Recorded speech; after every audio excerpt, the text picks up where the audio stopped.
The Sun, our nearest star. In the fall of 2003, it unleashed an eruption of energy equal to 200 billion hydrogen bombs,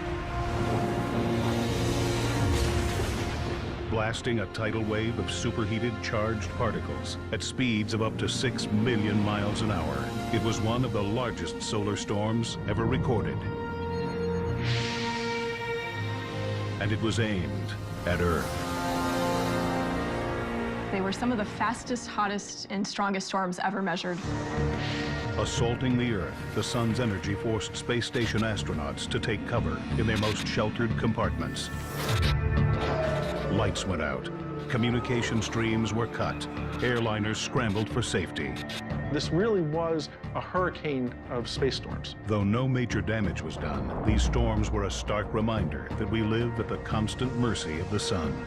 It controls all aspects of our lives, our climate, our food, our bodies. We actually live inside the sun's atmosphere.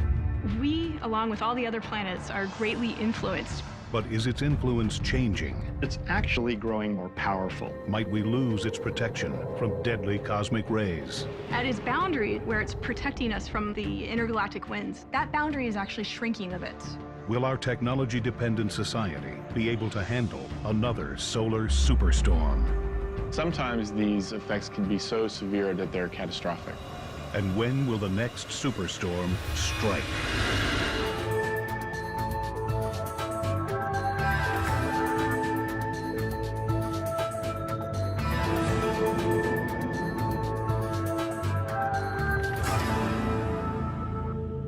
Three, two, one, go for drop. Pegasus is away on the IBEX mission. All Pegasus. Fall 2008. Stage 1 ignition. NASA launches IBEX, the Interstellar Boundary Explorer. Part of its mission is to study the effects the sun has on the furthest reaches of our solar system. IBEX joins the long list of human attempts to explain our star's impact on our solar system, our planet, and our lives. The sun. The sun provides all of our light and heat. If it weren't for the sun, we wouldn't be alive. We people are very interested in what goes around us. We like to understand our neighborhood. The sun in the universe is our street, our neighborhood. The sun.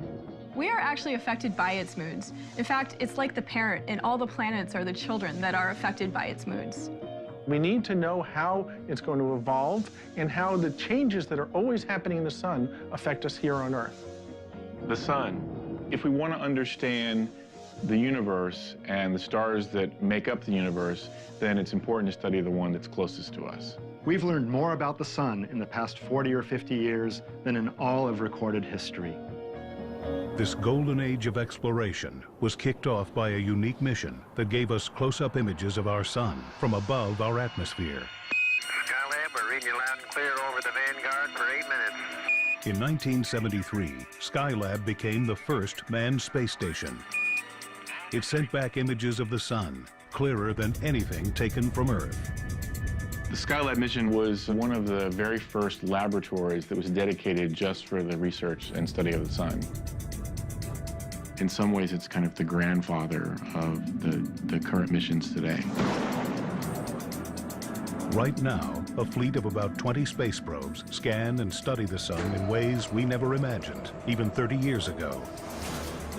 By studying the sun from the vantage of space, we can see it in a whole new light, using different light wavelengths, including X-ray and extreme ultraviolet. We can peel back its layers and begin to understand how and why the sun acts the way it does. The different wavelengths mean different temperatures, and different structures are more visible in different wavelengths than in others. Our robotic space probes never stop watching the sun. With their help, scientists are working out the big questions about our star, and we already know a lot. The sun is one of over 200 billion stars in our Milky Way galaxy, but it is our closest at 93 million miles away from Earth, almost the same distance as 4,000 trips around the globe. And despite that distance, its light only takes 8 minutes to reach Earth. It is only 4.5 billion years into its nearly 10 to 11 billion year lifespan. And though technically a medium-sized star called a dwarf, it is enormous, 900,000 miles across, and if hollowed out, 1.3 million Earth-sized planets could fit inside. The Sun accounts for 99.8% of the mass in the solar system, and it weighs 300,000 times more than the Earth. It is made up almost entirely of a superheated form of electrified and magnetized gas called plasma. The Sun packs enough gravitational pull to keep the planets from spinning off into space. And as Copernicus first suggested, it rules the center of our solar system with a gravitational iron fist. Copernicus's model, in which he placed the Sun in the middle of the solar system with all the planets going around it, instead of everything going around the Earth, was a giant paradigm shift. It meant that the Sun is the most important thing in the solar system. It meant that we really should understand the Sun. Our Sun, like all other stars in the universe, is made from the dust of stars that lived and died over billions of years, going all the way back to the Big Bang. So our Sun and our solar system is really the debris from many generations of stars. The Sun we see every day is the solar system's source of power. Deep in the center of our star, its core is superheated to 27 million degrees Fahrenheit and is the engine that drives it all. Inside the Sun's core, the process of fusion is occurring, and that fusion process is giving off light and particles. Every second the Sun shines, it releases the same amount of energy as 1 million H-bombs. The Sun's light is made of particles called photons, born in the core, then propelled by convection currents through the radiative and convective zones of the Sun. Eventually, they reach the volatile outer layers of our nearest star. The Sun's outer parts consist of 3 regions. There's the photosphere, or surface of the Sun, and it's not really a hard surface like that of the Earth. The Sun is gaseous throughout. And the temperature of the photosphere is around 10,000 degrees Fahrenheit. Above the thin layer of the photosphere is another thin layer called the chromosphere. And the chromosphere is slightly hotter than the photosphere, which is counterintuitive because you would think that as you go away from the source of all the energy and heat, the core, that temperature would drop. But in fact, the temperature rises from the photosphere to the chromosphere. And it gets even hotter as you rise to the third layer of the atmosphere called the corona. And then beyond the chromosphere is a large, tenuous, extended region, the corona, which is millions of degrees. The Sun produces a continuous outward flow of energy called the solar wind. Constantly blowing, it carries energy out into the solar system, extending our Sun's reach 9.3 trillion miles, well beyond Pluto. The space in between the planets and the space in the entire solar system is not an empty void, but it's full of these particles and it's full of these rays of light. While the solar wind blows away from the Sun, its gravity holds and pulls everything in. Take comets. All comets orbit the Sun and can get pulled directly into the line of fire. Recently, scientists witnessed one of the Sun's most dramatic outbursts, a coronal mass ejection, ripping the tail off a comet. When it hit the comet, the tail was cut off like you took a knife, and the tail drifted away. And then it took a little more time for the comet to generate more gas and plasma and dust and create a tail. It tells us about how the solar wind moves in the solar system and how it can affect things. The Sun affects everything it touches, even us. To learn just how much, scientists sometimes rely on a remarkable cosmic coincidence. The lethal output of the Sun has made studying it almost as difficult as understanding it. But scientists can get a good look at our nearest star thanks to a cosmic coincidence. A total eclipse of the Sun. A total solar eclipse occurs when, from our perspective, the Moon is exactly aligned with the Sun and blocks its photosphere. It's a glorious sight. The solar eclipse is the most wonderful thing to see. It grows really dark by factors of thousands within seconds. And as it does become so dark, you can look up in the sky, you see the dark shadow coming from one direction, sweeping at you. It's really coming at thousands of miles an hour. So it's very impressive to see. Humankind has marveled at the mysteries of the eclipse for millennia. Scientists have used it as an opportunity to see the sun's outer atmosphere, the enigmatic corona. One of the hottest regions of the sun, energy from the corona radiates out to the edge of the solar system. The entire solar system actually sits in this outer corona of the sun. So this atmosphere of the sun is bathing all the planets. The engineers who built the Solar and Heliospheric Observatory, or SOHO, installed an artificial eclipse into the space probe. Called a coronagraph, it does the same thing as a natural eclipse, blocking out the blinding rays of the sun, so scientists can try and answer an old question. How does the solar corona get so hot? After all, the everyday surface of the sun, the photosphere, is only around 10,000 or a little more Fahrenheit. And the corona, on the other hand, is millions of degrees hot. If you go away from a stove, you know it gets cooler, but if you go away from the everyday surface of the sun, it gets hotter. And how is that? It all starts at the sun's core, where every second, nearly 700 million tons of the universe's most common element, hydrogen, are converted into helium through nuclear fusion, giving off the energy that becomes photons, otherwise known as light. The sun's core is really hot, several tens of millions of degrees. And there, the temperatures are so high that protons, hydrogen nuclei, can come together, grab each other, fuse, eventually into helium, and in this way, release energy. What happens with these photons, they go through this process, what we call a random walk, where they have to go through the layer of the sun, they get absorbed and then reabsorbed into lots of different photons at lower energy level. So this process of being absorbed and reabsorbed millions of times can take 150,000 years. Once out of the sun's interior, photons are only 8 minutes away from Earth, but they're leaving behind a world in constant motion. The solar surface boils. Energy rises constantly from below. Coils of plasma and energy, called coronal loops, spring across the sun. While dark regions known as sunspots stretch thousands of miles, and at only 7,000 degrees Fahrenheit, these sunspots are the coolest part of the sun, emitting less light than the surrounding area.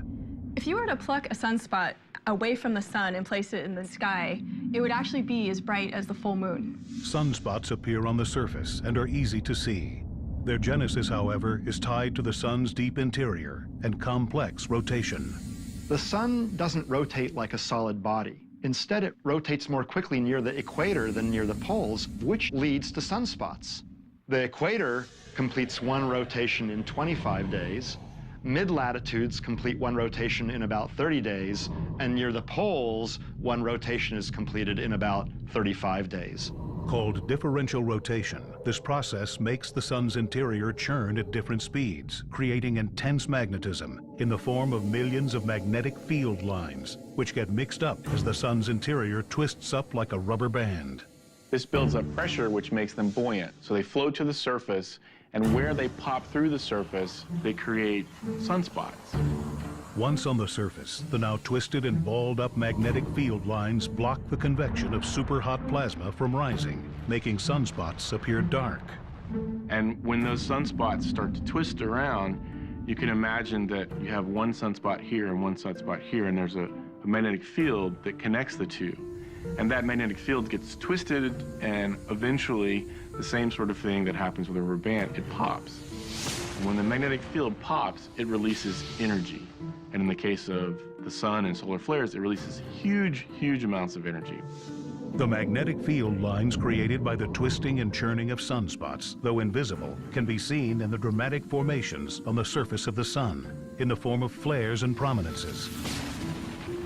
It is here that the sun's influence starts, as the breaking of these magnetic field lines drives massive amounts of energy from our nearest star out into the solar system.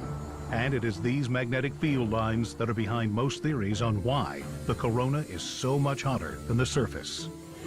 It's pretty clear that it has something to do with the magnetic field that heats the corona. But presumably there are waves along the magnetic field that bring energy from underneath the surface of the sun into the corona. The solar probe Hinode, which means sunrise in Japanese, was launched in 2006. Its mission to study the interaction between magnetic field lines and the corona. Recently, it captured images of one of the waves thought responsible for heating this enigmatic region, Alfvén waves. Alfvén waves are waves that occur in a plasma, in a bunch of ionized gas, threaded by a magnetic field. And indeed, it's thought that these Alfvén waves might be bringing turbulent energy from inside the sun out to the corona, where that energy heats the corona. Energetic Alfvén waves form inside the sun and travel up through the surface, making the looping magnetic field lines sway and vibrate. And so through this vibration or this oscillation, they're having friction with the magnetized plasma surrounding it in the corona. And through this friction, their heating occurs. It's this heat delivered to the corona that radiates out into space, filling our solar system with the sun's energy. But this energy is not constant. Our sun is an ephemeral body, never the same from one day or one year to the next. Like Earth changes with seasons, so does the sun. And when the solar seasons change, anything can happen.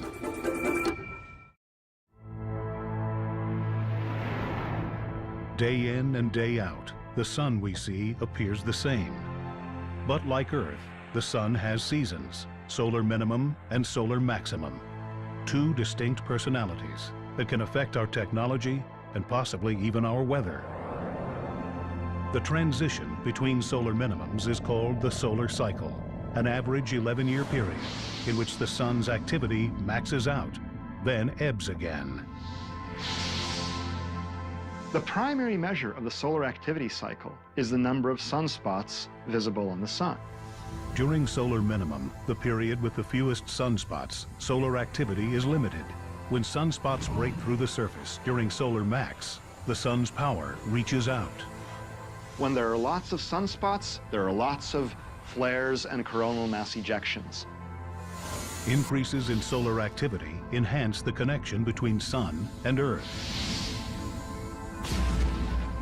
Energy expelled from the sun can create disturbances in the near-Earth environment.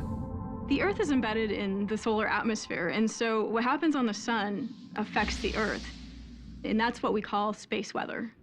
Accurate space weather forecasting is the ultimate goal, but this can be hard. The sun is turbulent, especially during solar maximum, the peak of solar storm activity. During solar maximum, the magnetic field of the corona becomes very complicated, and you have magnetic field everywhere, all around, even near the poles. You can have coronal mass ejections and flares and solar storms occurring sometimes several times a day.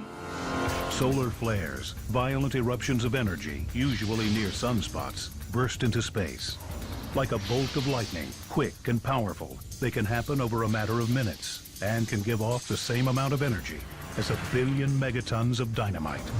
Solar flares are gigantic outbursts of energy from the sun, coming from a very small localized region of the sun's surface. So they're very concentrated ejections of energy that heat the surrounding gas to 10 million degrees. Solar flare is sort of like a snapping of the whip.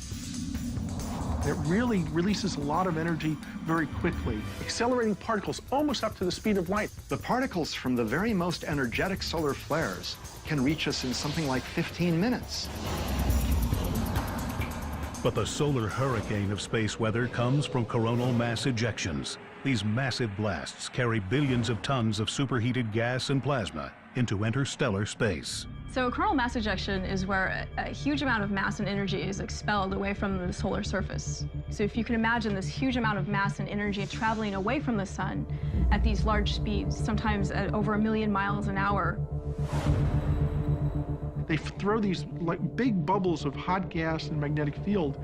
It can move off the sun so quickly that it actually creates a shock wave. They're the biggest storms, and they're the important ones for understanding space weather. Solar probes, like SOHO, have captured the sun expelling massive amounts of energy into space. But scientists are most concerned when they see something called the halo effect, when the cloud of energy appears to surround the coronagraph. That means the sun has aimed its latest blast at us, like in the massive solar storms of 2003. The fastest coronal mass ejection ever studied in modern times came from these storms. Shortly after the initial blast from the sun, SOHO was bombarded by charged solar particles, protons and electrons, overwhelming the camera and causing the image to drop out. What happens is you see a sort of snow on the camera, all sorts of sparkles going by, and that's the particles accelerated by the coronal mass ejection hitting the actual camera on SOHO. If caught off guard, solar storms can harm astronauts, exposing them to the same amount of radiation in seconds that we receive on Earth in a year. So if we're going to send astronauts back to the moon and to Mars, it becomes very important to be able to determine when these coronal mass ejections and storms are going to occur. The charged particles embedded in these coronal mass ejections are dangerous. It's a lot of radiation that would hit an astronaut. Astronauts and satellites aren't the only potential victims of solar storms. The particles blasted towards Earth can interact with our magnetic field, occasionally wreaking havoc. When this material comes smashing into the Earth's magnetic field, it causes it to ring almost like a bell. And when you have a magnetic field, and when that magnetic field moves, physics tells us it's going to create currents. And so electrical currents will be created in the outer atmosphere of the Earth. And these electrical currents can cause all sorts of disturbances. The currents create problems for satellites orbiting the Earth. They disrupt global positioning systems. They can interfere with communications equipment, causing radio blackouts and knocking out mobile phone systems. These mass ejections can send so many charged particles toward the Earth that some of them make it through the Earth's magnetic field and even reach power stations here on Earth, causing surges of electrons and power outages and short circuits and things like that. In extreme situations, solar storms cause excessive radio interference and increased levels of radiation, requiring planes flying near the poles to be rerouted. But as powerful as the storms were in 2003, they're no match for what astronomer Richard Carrington saw in 1859, a super flare. The super flare of 1859 was incredible because prior to this event, we didn't even know that flares existed. Carrington saw this huge bright flash on the sun with the unaided eye. And in order for him to see that, it had to have been a super huge flare. There were reports of telegraph lines running without being powered. We probably won't see another one that intense in our lifetime, although it's hard to say for sure. The sun has thrown us some surprises. If a similar storm were to strike today, one recent estimate projects 130 million people would lose power, possibly for months. Most of the electrical infrastructure, the power grids around the world would be knocked out. A lot of the transformers would be overloaded. Having a large portion of the population with no power for many months could cost huge amounts of money. People have estimated that it would be upwards of $2 trillion. We won't know unless it actually happens, and the more warning we get, the more we can do to reduce the economic impact, which is one of the reasons why we're studying the sun. Scientists are a step closer to being able to predict these storms since the launch of the Solar Terrestrial Relations Observatory, also known as STEREO.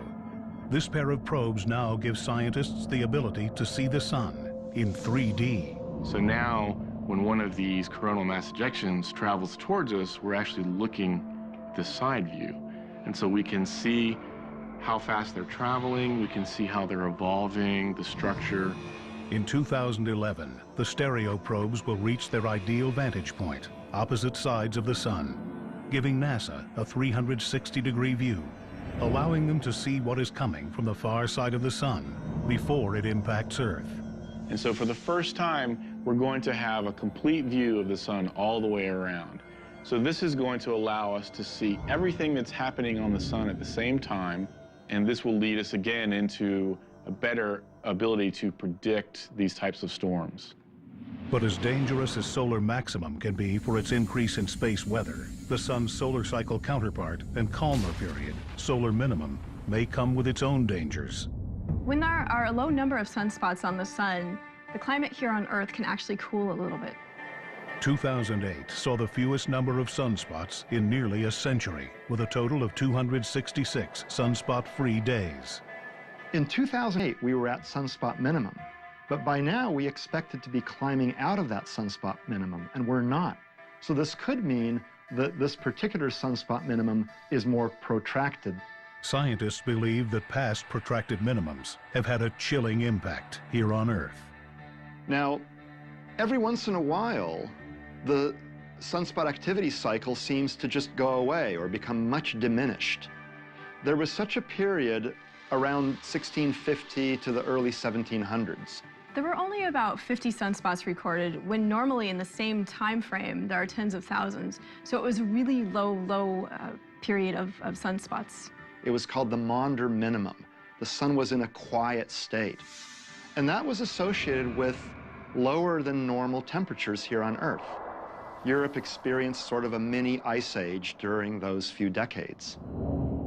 Whether or not this current minimum will be protracted enough to have such a large impact on Earth won't be known for years. But another measure of solar activity, the solar wind, appears to be waning. And that could impact Earth tomorrow. Bathed in the sun's atmosphere, Earth is shielded from deadly cosmic rays. And while the sun's power protects us, it can also harm us. Life on Earth survives this close to its star, thanks in part to its ozone layer. But what would happen if the ozone layer were gone? If Earth lost much of its ozone layer, ultraviolet radiation from the sun would penetrate through the atmosphere and reach the Earth's surface. The sun's massive amounts of ultraviolet rays would quickly eliminate most basic elements of the food chain, wiping out plants and then animals. If we are bathed in huge amounts of ultraviolet light, eventually the life on the Earth would die. But what could cause such a catastrophic collapse of the ozone layer? Something the sun is supposed to protect us from: a gamma ray burst. Gamma ray bursts are intense, brief flashes of the most energetic kind of radiation known, gamma rays. The most powerful events in the universe. In seconds, they give off the same amount of energy that the sun will emit in its entire life. They occur when certain large mass stars die or even collide. They can be generated from very extreme processes, such as large mass stars collapsing into black holes. They occur somewhere in the sky roughly once per day, and they come from very, very far away. Most of them are billions of light years away. But just 8,000 light years away, deep within the Sagittarius constellation, buried in a pinwheel-like formation, looms a potentially ticking time bomb. WR-104. Two stars locked in a cosmic dance, spinning a full rotation once every 8 months. But one of these stars is on the verge of going supernova and emitting a gamma ray burst. Now, one of these two stars is a very massive star that might someday form a gamma ray burst, and its beam might hit the Earth. If the high-energy beam from a gamma ray burst were pointing directly at the Earth, it could spell real danger.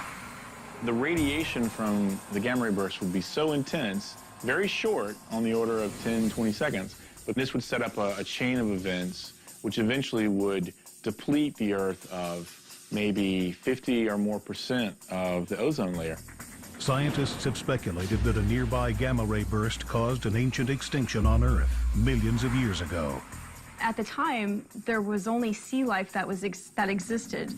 And even though the sea life deep beneath the sea wouldn't be directly affected by the UV radiation, the plankton and the life near the surface would die off, and therefore the food chain would be affected. The threat is heightened even further by something scientists have witnessed over the past few decades: a 20% decrease in the power of the sun's solar winds. The solar wind is the steady emission of particles from the sun. They carry the magnetic field that is in the solar corona out into space. It exists even when there are no coronal mass ejections or solar flares. The solar wind continues way out beyond the orbit of Pluto and has actually blown a bubble in interstellar space.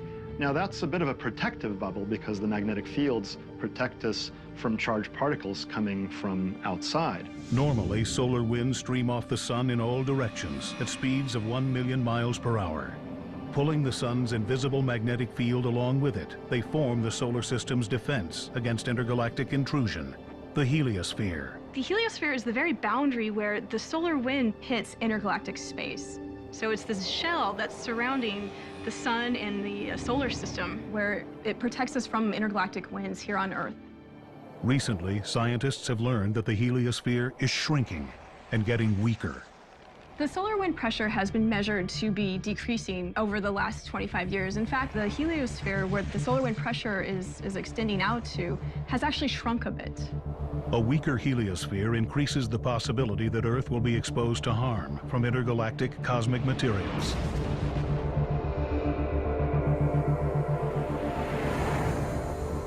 So if there's less solar wind, then the heliosphere itself is going to shrink. And that makes it easier for more cosmic rays to enter into the solar system. Already, the amount of high-energy electrons, a small but telling aspect of cosmic rays around Earth, has jumped in number by 20%. Looks like the cosmic ray electrons have increased, and you would expect that. If the solar wind has decreased by 20–30% over the last 15 years, the bubble will have gotten smaller, and you expect an increase in galactic cosmic rays. The good thing for us is that we live on a planet with a thick atmosphere and a magnetic field. So we have two types of shields that protect us. But that could change when WR104 emits its gamma-ray burst, possibly upsetting the balance of Sun and Earth, a balance that may already be in jeopardy because of something the Sun did billions of years ago.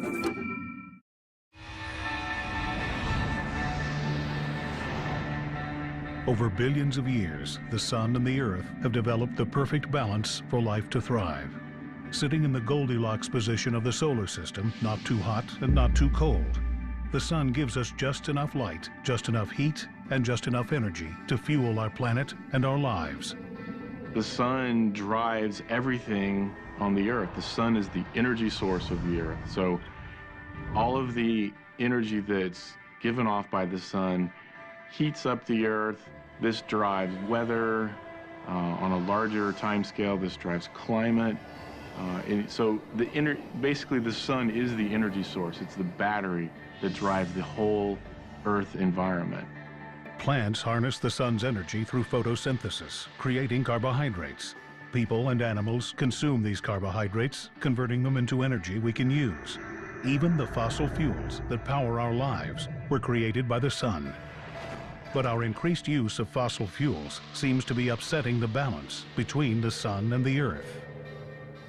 Since all living material gets its energy initially from the Sun is the source of the fossil fuels, whether it's trees, whether it's other things that have been trapped in the rock layer and then squeezed and slowly over millions of years made into the hydrocarbons that we know them as. And we then harvest and use those from underground. The fossil fuels that we burn today unleash the Sun's energy from millions of years ago, overwhelming the balance struck between our planet and its nearest star. If we burn all this, we will have changed the atmosphere unrecognizably long before we get to a point when we're actually running out of the resource itself.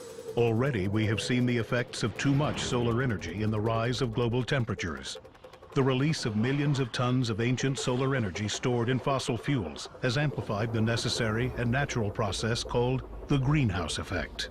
Many people think that the greenhouse effect is a bad thing. Well, in fact, it's not. It keeps the Earth warm. Without the greenhouse effect, Earth's oceans would be frozen solid. What is bad is too much of a greenhouse effect. If there's too much carbon dioxide and water vapor and methane in the Earth's atmosphere, then those gases trap too much of the Sun's radiation, elevating Earth's average temperature, leading to global warming. Now that can cause a melting of the polar caps and a rise in the ocean levels, leading to just a calamity on Earth if it happens too quickly. Not only will our atmosphere continue to trap more heat, it could start to decay. Continued use of fossilized solar energy will allow in undesirable amounts of radiation from our Sun. Right now, our ozone layer prevents the majority of the Sun's ultraviolet radiation from reaching Earth, while allowing just enough sunlight to give us what we need to survive. Sunlight interacting with our skin produces vitamin D, which is a very useful vitamin. Vitamin D can protect us from a number of diseases, including the bone disorder osteoporosis and heart disease. But here, too, a balance has been struck. Too much sun can alter our DNA, causing skin cancer. Maintaining the equilibrium between sun and earth that allows life to thrive will require using less of the sun's ancient energy and more of the energy it delivers on a daily basis. After all, the sun's energy output is estimated to be 386 billion megawatts. Meaning in 15 minutes, our star radiates as much energy as all life on Earth consumes in 1 year. Tapping this power source has been the goal of scientists for decades. For sheer size, a solar satellite would be unprecedented. A structure 35 to 40 square miles covered with solar cells, able to capture the sun's energy 24 hours a day and beam it to Earth. NASA has yet to achieve a goal on that scale, but their work with solar technologies in space has advanced technology here on Earth. History of solar cells is essentially a technology that came back down to Earth from space. When we first started to work on the Apollo and Mercury and Gemini programs, we needed power plants in space. Solar cells were a natural way to do that. Currently, we have two ways of directly harnessing the sun's energy. Solar thermal, which converts the sun's energy into heat by concentrating it enough to drive turbines, and solar panels, which use silicon-based technology to directly convert the energy from above into electricity. We can indirectly tap into the sun's power through wind turbines, capturing the energy produced by the weather the sun helps create. These technologies are constantly being improved. But some of the most interesting new science is coming from a very old process, photosynthesis. There's some really exciting opportunities as we move from the world of semiconductor solar cells to organic ones. Attempting to mimic Mother Nature, scientists have been able to create electricity from something found at the farmer's market, spinach. There's organic molecules in spinach, in all green plants, but spinach happens to have a very convenient one, where you can harvest that peptide, that molecule. Researchers were then able to put that peptide into a kind of solar sandwich, placing it between two electrically conductive materials. And when it's exposed to sunlight, it will circulate electrons, which is current, which is electricity. So these organic molecules can actually become little solar cells. In order to maintain the balance between Earth and our nearest star, it's become clear we must focus on finding ways to fuel our lives with the energy the sun supplies today. After all, the promise of solar energy is that for as long as the sun shines, its power can be ours. But what will happen when its power becomes too plentiful?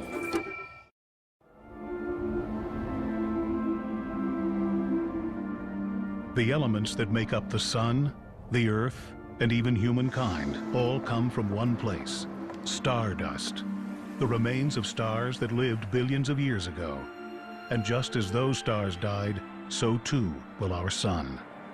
In about 5 billion years, the sun will pretty rapidly become much more powerful, much brighter, and much bigger.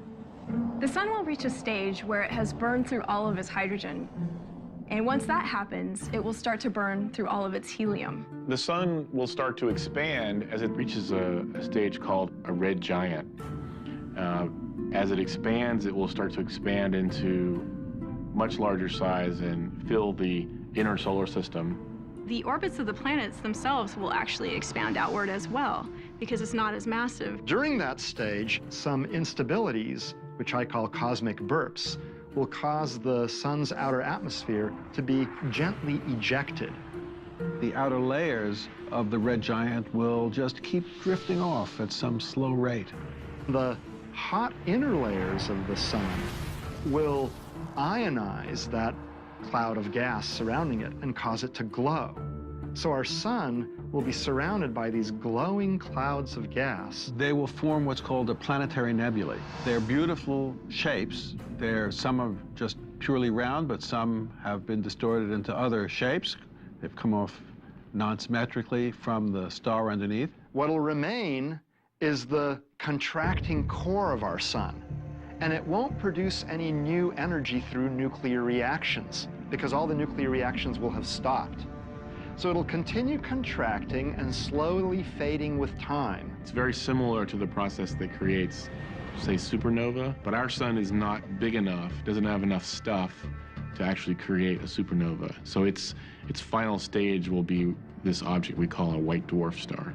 What remains is this little, relatively small white dwarf star, and it is a very quiet, what we call happily retired star. It'll be about the size of the Earth, it won't get any smaller, and it'll sit around as this very highly compressed rock forever. It'll just liberate its energy, growing ever colder and dimmer with time, until finally it just fades from view. The death of the sun will have catastrophic effects on the solar system. If the massive expansion doesn't swallow the nearby planets, it will likely change their orbits and superheat them, including Earth. Earth's surface will be fried to a crisp. The Earth is probably going to get baked one way or the other. I mean, imagine the sun being 100 or 200 times brighter than it is right now. Imagine how much the Earth would be heated. It would not be a pleasant place to be. It actually may get baked before the sun completely dies, because the sun will get hotter even before it becomes a red giant and gets as large as the orbit of the Earth.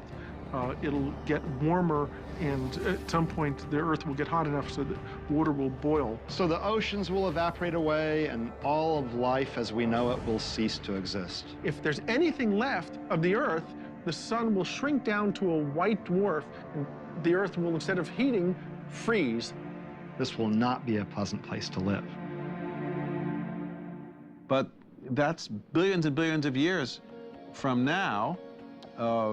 We've only had rockets in space, satellites, for 50 years or so. Now we're talking billions. So clearly we'll be able to travel around the solar system at the very least, to go to places that will be at the temperature that the Earth is now, and we'll be able, by that time, to go to more distant solar systems. So I don't spend a lot of time worrying about what's going to happen to the sun in 5 billion years. The sun gave us our life, and it will eventually take it away. And though the Earth will die, it and everything on it will, in some part, live on. The stardust that gave Earth and all of its inhabitants life will one day become the stardust that gives rise to a new generation of planets, stars, and life. So indeed, we are stardust. The carbon in your cells, the oxygen that you breathe, the calcium in your bones, the iron in your red blood cells. All those elements were created deep inside stars through nuclear reactions. And because some of those stars explode, we eventually are able to exist. The realization that we came from the stars is one of the greatest discoveries ever in all of science.